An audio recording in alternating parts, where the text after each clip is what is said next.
He handed her the envelope at the kitchen table on a Tuesday morning, between sips of coffee, like he was passing her the mail.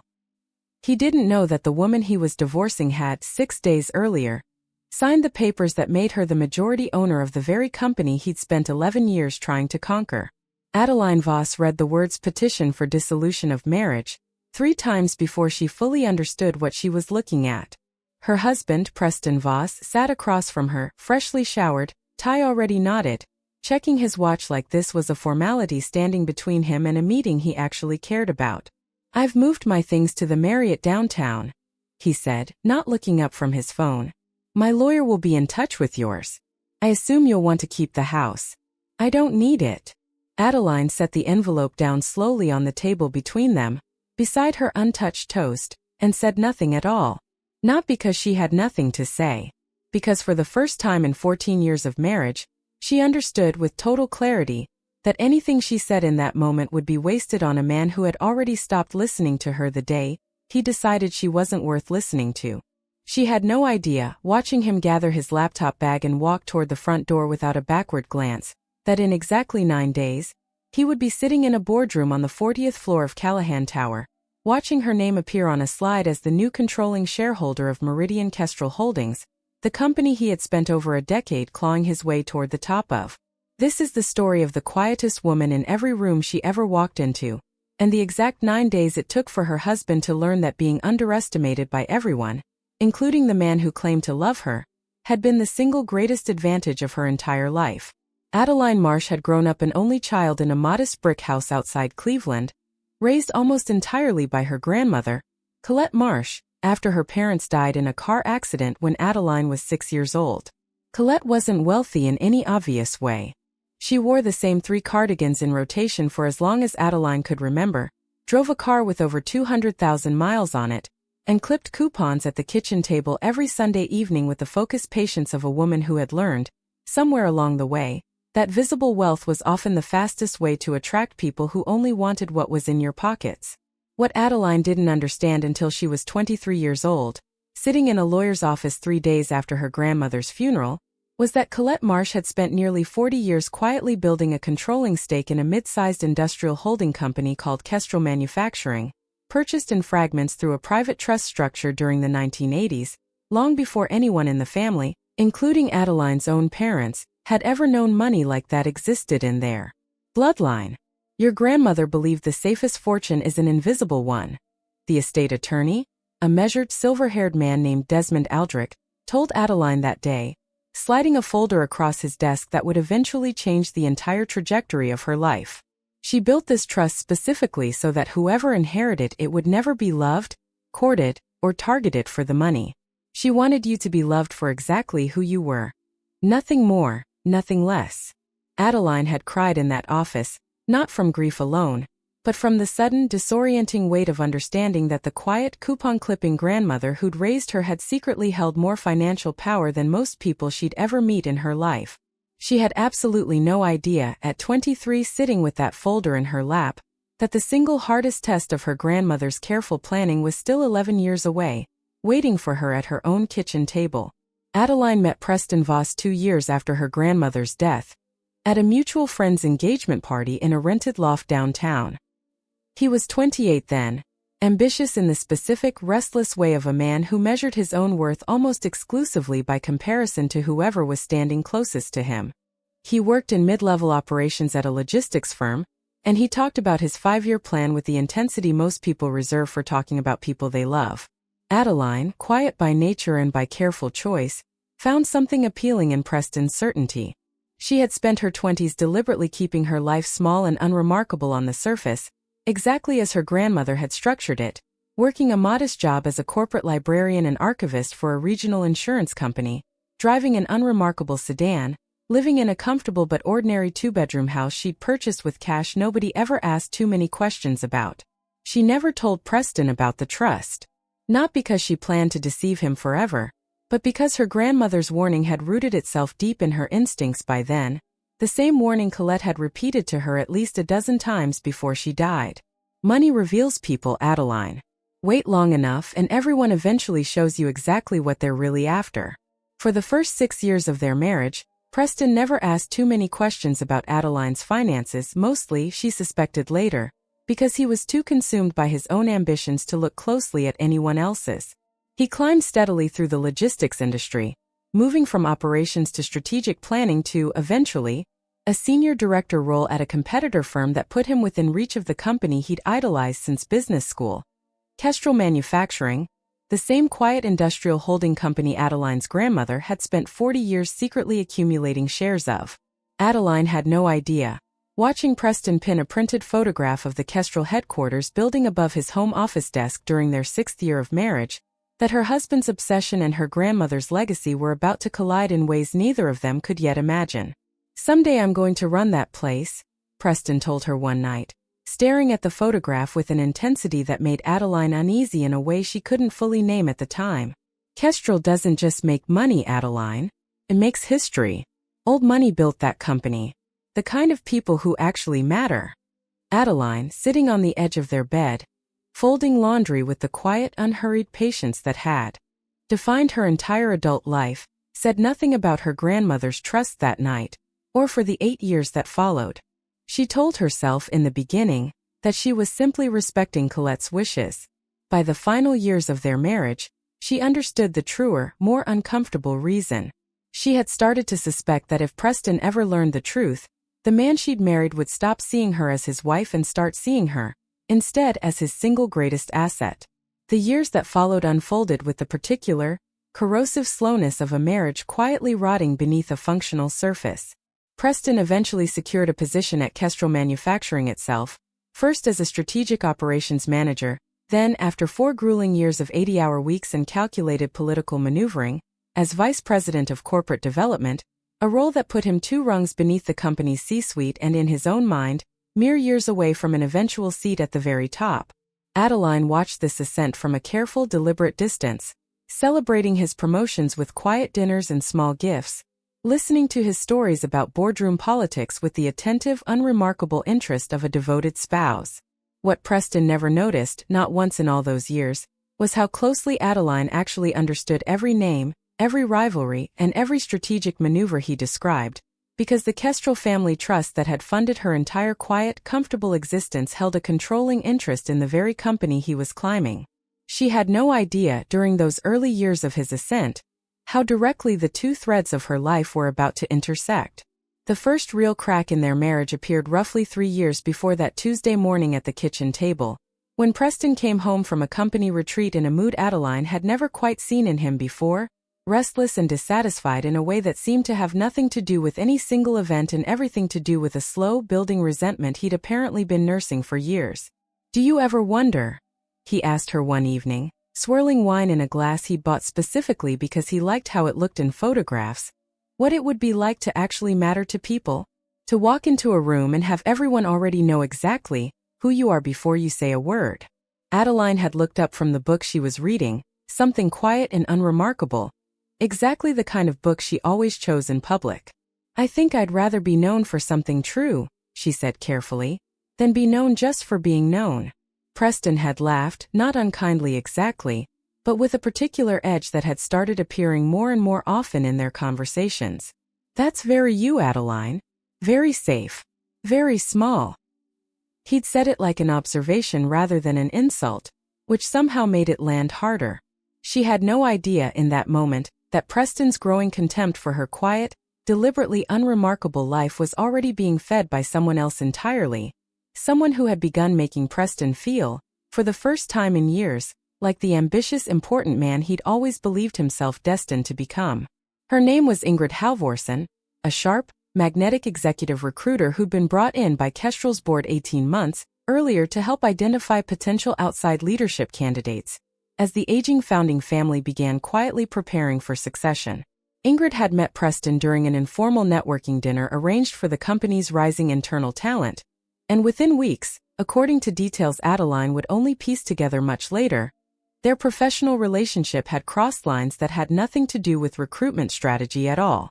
Ingrid understood something about Preston that Adaline, in her quiet patience, had perhaps stopped bothering to articulate even to herself, that his ambition wasn't just a career trait, it was the entire architecture of his self-worth, and anyone who fed that ambition, however dishonestly, would earn an outsized place in his affections. Ingrid fed it constantly. She told him repeatedly that he had the instincts of a true executive, that Kestrel's board was foolish not to already be grooming him for the CEO seat, that a man like him deserved a partner who understood the scale of what he was building rather than a quiet archivist content to fold laundry and read in silence. Adaline had no idea, over those final 18 months of her marriage, exactly how deep that relationship had gone, or exactly how much of Preston's growing coldness toward her at home was being carefully, deliberately cultivated by a woman with her own very specific reasons for wanting Preston Voss to succeed at Kestrel Manufacturing. What Adaline did know, with the quiet, careful attentiveness her grandmother had trained into her from childhood, was that something in her marriage had shifted into a register she no longer recognized. Preston stopped asking about her work at the insurance archive. He stopped noticing when she left the room.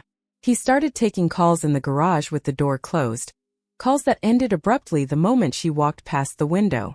And 6 weeks before that Tuesday morning at the kitchen table, Adaline received a piece of information that would set the final 9 days of this story into motion, information that had absolutely nothing to do with Preston's affair at all. The call came from Desmond Aldrich, the same attorney who'd guided Adaline through her grandmother's estate 11 years earlier, still managing the Kestrel family trust with the same careful, methodical precision Colette Marsh had always insisted on. "Adaline," he said, his voice carrying a gravity she'd rarely heard from him in over a decade of quiet, uneventful trust management calls. The Kestrel founding family has decided to fully divest their remaining direct holdings. They're retiring from active involvement entirely, which means, under the terms your grandmother established, the trust's existing minority position is now eligible to convert into a controlling majority stake, if you choose to exercise it. Adaline sat very still, gripping the phone, absorbing words she'd half expected for years but never quite believed would actually arrive. "How large a stake, Desmond?" 58%, he said. "Controlling interest, effective immediately upon your signature." "Adaline, I need to be direct with you about something else. Your husband works at Kestrel. I assume you're aware of that." "I'm aware," Adaline said quietly. "Then you understand what this means for his position there, should you choose to move forward." She had understood, sitting in her kitchen that afternoon, phone pressed to her ear, staring out at the modest backyard she and Preston had spent 14 years slowly landscaping together, exactly what it meant. It meant that the quiet, invisible fortune her grandmother had spent 40 years protecting was about to collide, directly and irreversibly, with the one thing her husband had spent his entire adult life chasing. She had no idea, in that first quiet moment of decision, that she wouldn't even get the chance to tell him herself. Adaline spent the following 2 weeks moving through her ordinary life with an unusual, careful stillness, meeting privately with Desmond Aldrich to review the full scope of the trust's conversion terms, learning the actual scale of what her grandmother had quietly built and protected across 4 decades. She learned that Kestrel Manufacturing, far from the mid-sized industrial company Preston sometimes described with a certain condescension when comparing it to flashier tech firms, had actually grown into a $900 million operation with holdings across 3 states, a company whose stability and old-fashioned, deliberately unglamorous management style had made it exactly the kind of quiet, resilient fortune Colette Marsh had always believed in. She learned, too, something considerably harder to absorb, that Preston's name appeared repeatedly in board discussion notes Desmond had access to as trust counsel, notes describing growing concerns among several long-serving board members about his aggressive, sometimes reckless push to fast-track a controversial expansion into overseas manufacturing, a push that several senior engineers had privately warned could compromise quality standards the company had spent decades building its reputation on. "He's been positioning himself as the board's obvious successor candidate," Desmond told her carefully during one of their private meetings. "But several members have quiet reservations. His numbers look impressive on paper. The underlying execution concerns them considerably more." Adaline absorbed this information the way she absorbed most difficult things in her life, quietly, without visible reaction, filing it carefully away as one more piece of a picture that had been slowly, painfully assembling itself in her mind for months. She had no idea, sitting across from Desmond that afternoon, that Preston, at that exact moment, 40 minutes away in his corner office at Kestrel's headquarters, was making a decision of his own, one built on an entirely different set of information that was, in its own way, just as incomplete as anything he understood about his wife. Preston had decided to divorce Adaline 3 weeks earlier, though he hadn't yet told her, waiting instead for what he privately considered the right strategic timing. Ingrid had been pushing him, gently but persistently, toward the decision for months, framing it not as an affair but as a kind of overdue liberation. "You've outgrown that life, Preston," she told him one evening, in the specific practice tone of someone who had delivered a version of this speech before. "Adaline is a wonderful person. She's just not built for where you're going. The board wants someone with a partner who understands the world you're about to enter."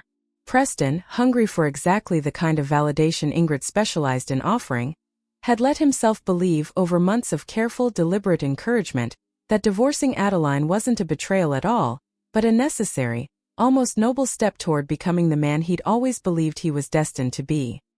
He filed the paperwork through a discreet, aggressive divorce attorney named Corbin Wexley, choosing, with a calculation that revealed exactly how little he understood his own wife, to serve her the papers directly himself at their own kitchen table, rather than through the mail, because some part of him wanted to see her reaction, wanted perhaps some final confirmation that he was making the right choice by watching her fail to fight for him.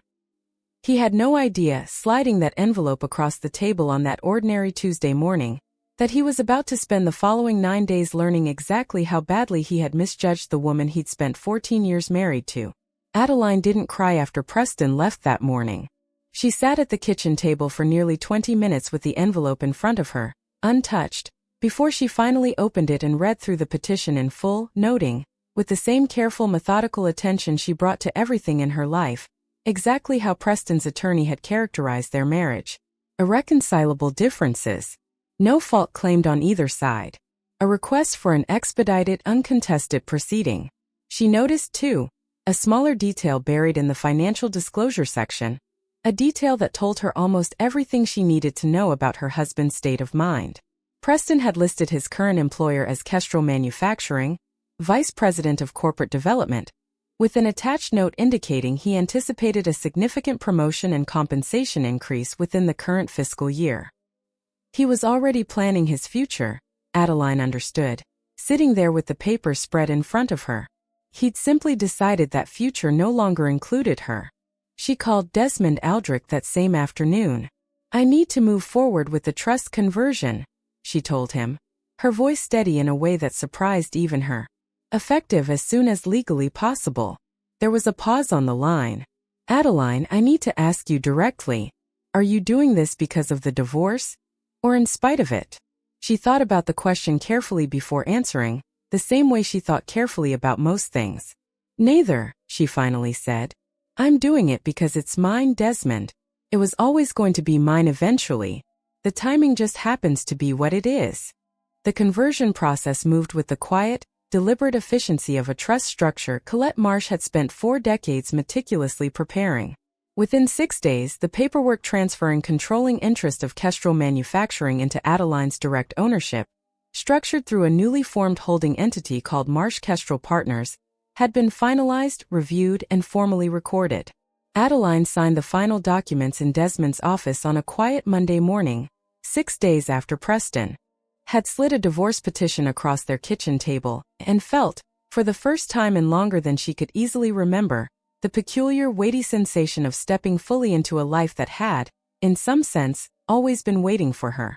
She had no idea, walking out of Desmond's office that afternoon, that Preston, 3 days later, was about to walk into a boardroom meeting expecting to hear confirmation of his own long-awaited promotion, and instead find himself sitting across the table from the last person on earth he expected to see. The board meeting had been scheduled for weeks, a formal session called specifically to finalize leadership succession planning following the founding family's full divestment. Preston had spent the preceding days in a state of barely contained anticipation, certain, based on months of careful positioning and Ingrid's repeated, confident assurances, that this meeting would end with his formal nomination as the company's next chief executive officer. He arrived early that morning, freshly pressed suit, a folder of prepared talking points he'd rehearsed obsessively the night before, ready to make what he privately considered the case of his career. Ingrid met him briefly in the hallway outside the boardroom, her expression carrying a strange, uncharacteristic tightness. Preston didn't have time to fully register before the doors opened and the meeting began. The board chair, a measured, silver-haired man named Aldous Whitfield who had served on Kestrel's board for over 20 years, opened the meeting with a formality that immediately struck Preston as unusual. "Before we proceed with the succession discussion," Whitfield said, "the board has an announcement regarding a significant change in company ownership that occurred earlier this week." Preston felt a flicker of confusion, quickly buried beneath the confident assumption that this must be some routine procedural matter unrelated to his own moment. He had no idea, sitting there in his carefully pressed suit, that the confusion was about to become something considerably more disorienting. "As many of you are aware," Whitfield continued, "the founding family completed their full divestment of remaining Kestrel holdings this past week, under the terms of a private trust structure that has held a minority position in this company for over 4 decades. That divestment triggered an automatic conversion, resulting in a new controlling shareholder." A side door opened at the far end of the boardroom, and Preston watched, with a growing cold confusion he couldn't yet name, as his wife walked into the room. Adaline, dressed in a simple charcoal suit he'd never seen before, her posture straighter and more composed than he remembered ever noticing, walked to the head of the table with Desmond Aldrich a step behind her, carrying a leather portfolio embossed with the newly registered name Marsh Kestrel Partners. Preston's mouth opened slightly. No sound came out. "Board members," Whitfield said, "I'd like to formally introduce Adaline Voss, controlling shareholder of Kestrel Manufacturing, effective as of this past Monday." The room went very quiet. Preston stared at his wife, or the woman who had, until 9 days earlier, been his wife on paper if increasingly not in spirit, and felt something in his understanding of the entire world quietly, catastrophically rearrange itself. He had no idea, in that frozen moment, that Adaline's calm, steady expression as she looked back at him carried absolutely no trace of triumph, only the same quiet, patient attentiveness she had carried through 14 years of a marriage he had apparently never fully bothered to understand. "Adaline," he finally managed, his voice cracking in a way he hadn't heard from himself since childhood. "What is this? What's happening?"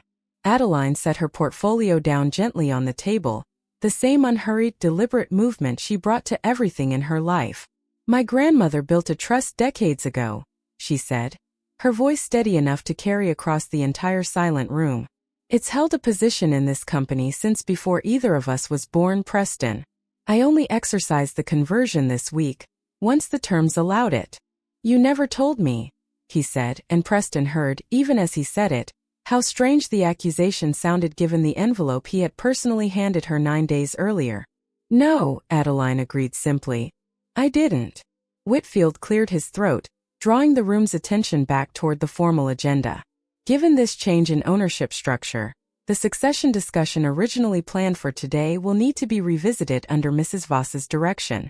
We'll also need to address, separately, some concerns the board has recently received regarding the overseas expansion proposal and its associated financial disclosures."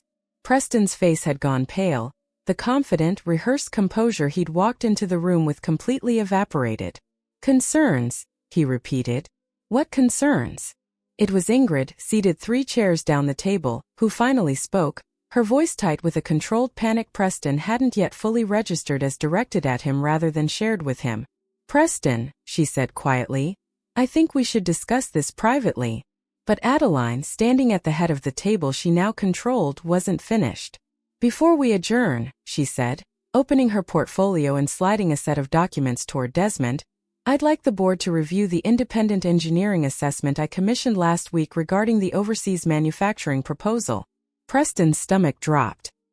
He had no idea, sitting frozen in his chair, that his own wife, in the space of 6 frantic, quiet days, had commissioned an outside review of the exact project he'd spent 18 months building his entire executive case around. The assessment, prepared by an independent industrial engineering firm Desmond had connected Adaline with earlier that week, laid out in careful, methodical detail exactly what several of Kestrel's senior engineers had been privately warning about for months. The overseas manufacturing partner Preston had championed, and the accelerated timeline he'd pushed the board toward approving, carried significant quality control risks that hadn't been adequately disclosed in his official proposal documents. 2 prior incident reports involving material defects at comparable facilities operated by the same overseas partner had been omitted entirely from the materials Preston had presented to the board 8 months earlier. These omissions, the report concluded, in language Desmond read aloud to the stunned room, represent either a significant failure of due diligence or a deliberate withholding of material risk information from the board's decision-making process. Preston stood up so abruptly his chair scraped loudly against the floor. This is completely out of context. Those incidents were isolated. My team reviewed everything thoroughly. Your team, Whitfield said slowly, or Ms. Halvorson's recruitment contacts at the partner facility, who I understand provided much of the underlying vendor assessment data you relied on? The room turned almost as one toward Ingrid, whose careful composure had finally completely cracked. Preston looked at her too, and Adaline watched with a strange, distant clarity as her husband seemed to fully understand, for the first time, exactly how much of his own executive case had been built not on his own judgment, but on information filtered through a woman who had her own considerable financial stake in the overseas partnership succeeding. Ingrid, Preston said slowly, what is he talking about? Ingrid's jaw tightened. I provided introductions, Preston. What you did with the due diligence after that was entirely your responsibility. Preston stared at her, and Adaline watched the specific, painful moment where her husband's carefully built confidence, the same confidence Ingrid had spent 18 months cultivating in him, finally, completely collapsed under the weight of realizing that the woman who had convinced him he deserved to leave his marriage behind might have been using his ambition for entirely her own purposes the entire time. Whitfield closed the folder in front of him with a quiet, final motion. Given the scope of these findings, the board will need to place the overseas expansion proposal on immediate hold pending a full independent audit. Additionally, given Mr. Voss's role in presenting incomplete risk disclosures to this board, and given the change in majority ownership, we'll need to convene a formal review of his continued position within the company. Preston turned toward Adaline, his composure completely gone, replaced by something raw and desperate that she hadn't seen from him in years, if ever. Adaline, please. This isn't what it looks like. I can explain the disclosures. I can fix this. Adaline looked at him for a long moment, and when she finally spoke, her voice carried none of the anger he might have expected, none of the triumph he might have feared. Only a tired, settled clarity that felt, somehow, more final than any amount of anger could have been. I'm not here to fix anything for you, Preston, she said. I'm here because this company was left to me by a woman who spent 40 years protecting it from exactly this kind of carelessness. That's the only reason I'm in this room. She turned to Whitfield. I'd like the formal review of Mr. Voss's role to proceed through standard board process, without any interference from me given the personal circumstances. I don't think it's appropriate for me to have direct influence over decisions involving my own estranged husband. Whitfield nodded slowly, visible respect moving across his expression. Understood, Mrs. Voss. We'll proceed accordingly. Preston stood frozen at the center of the room, and Adaline, gathering her portfolio, walked past him toward the door without another word, leaving him standing exactly where she had once stood, 9 days earlier, holding papers that had just ended one version of his life and begun another entirely. The weeks that followed unfolded with the particular, exhausting momentum of consequences finally catching up to a man who had spent years assuming his own ambition made him untouchable.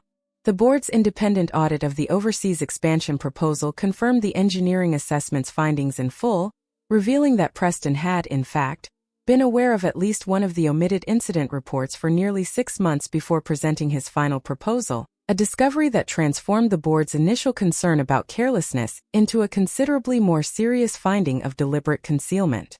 Preston was formally terminated from Kestrel Manufacturing 11 days after that boardroom meeting, not through any personal decision by Adaline, who had deliberately, publicly recused herself from every aspect of the review process, but through the unanimous vote of a board that no longer had any reason to protect a man whose ambition had nearly cost the company its reputation for reliability, the exact reputation Kestrel had spent decades building its entire identity around. Ingrid Halvorson's recruitment contract with Kestrel was terminated the same week, following the audit's confirmation that her vendor introductions had carried an undisclosed financial arrangement with the overseas partner facility, an arrangement that, while not rising to outright criminal fraud, represented exactly the kind of conflict of interest that ended careers in an industry built on trust between long-term partners. She left the city entirely within a month, according to details that reached Adaline only secondhand through Desmond's ongoing legal work, taking a position with a firm in another state, apparently unwilling to remain anywhere near the wreckage of a plan she'd spent 18 months carefully constructing. Preston, for his part, moved through the following months in a state Adaline observed only from a careful, deliberate distance, through the necessary logistics of finalizing a divorce that neither of them contested, given how thoroughly the circumstances had already spoken for themselves. He tried twice to reach her directly, first through a lengthy email she read once and never responded to, then through a phone call she let go to voicemail without listening to the message in full.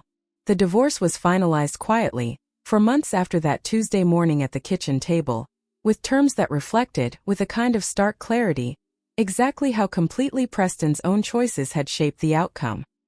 He received a modest settlement from their shared marital assets, the house they'd built together, and nothing whatsoever connected to Kestrel Manufacturing, which had never been marital property to begin with, having been secured through a trust established decades before their marriage ever began.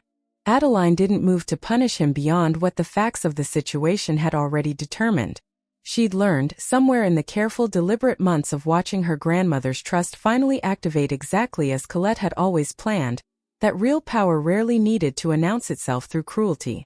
It simply needed to exist, quietly, patiently, until the moment circumstances required it to step forward and speak plainly. 1 year after that boardroom meeting, Adaline stood in her office on the top floor of Kestrel's headquarters, the same building Preston had once pinned a photograph of above his desk, dreaming of a version of success that had, in the end, cost him everything he thought he was building it toward.